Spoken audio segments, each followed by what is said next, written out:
Senator Lindsey Graham's a member of the Judiciary Committee. How insane is this? I'm starting to get irritated. I don't know if you saw me earlier. I'm starting to get a little annoyed at this whole thing. It feels grossly unjust, and it just feels like another assault on everybody.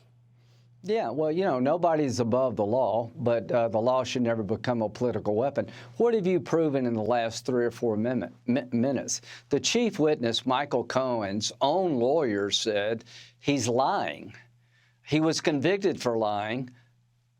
So how do you get there from here? I'm begging and urging this prosecutor, don't do this to the country. Don't jeopardize the rule of law for the nation as a whole. There's a better way to do this. We'll have an election about Trump, but they've turned the law upside down. This is like a drunk driver going from one ditch to the other. This is falling apart before our eyes. To prosecute President Trump in light of everything you've just said would be weaponization of the legal system. It would set a bad precedent in the country. It would come back to haunt us for decades. And I hope and pray they do not do this in New York. Have you talked to President Trump about this? How's he feeling about this deal?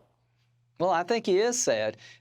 This case is the only case in New York City history, where they use the laws as they're using now against President Trump. He does believe they're trying to ruin his life. He does believe it's never ending. It's all about destroying him because they're afraid of him running successfully as president. But we've left out one detail. Why is Bragg doing this in spite of all their hurdles to a successful prosecution? This case has become a joke. A guy in the office wrote a book called People versus Trump, and he wrote a book to the left, for the left, saying that the Manhattan DA gave up a good case against Trump. They folded like a cheap suit. And this guy, Bragg, is running scared because of that book by the former prosecutor. That's what's driving this. Well, if it only took a book to get Bragg to act, then I'll have to write one myself. There you go. So you get this stupid case in New York. You get a case in Georgia where a giggly Wiccan is running the grand jury. And then you get the document case that's a wash because Biden's got a worse off situation. Right.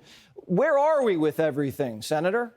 Well, I think you're going to see an unending, unfolding series of legal challenges to President Trump that will have a backlash to the public writ large. He is stronger today than he was last week because most Republicans and fair-minded people see this as an overreach. This is an effort to destroy him politically. It's not based on solid evidence. It's based on, you know, a vindictive spirit toward Trump in New York and other places. I think what happens here is that President Trump will be stronger at the end of the day, but the damage done to the law may last for decades. We're setting a precedent here that it doesn't matter how you get somebody you don't like.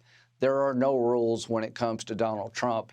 And what I fear is that that will turn into no rules toward anybody in the future that you don't like. I think you're absolutely right. This is going to do long-term damage to this country. Senator Lindsey Graham, South Carolina, thanks as always. Hey, Sean Hannity here. Hey, click here to subscribe to Fox News YouTube page and catch our hottest interviews and most compelling analysis. You will not get it anywhere else.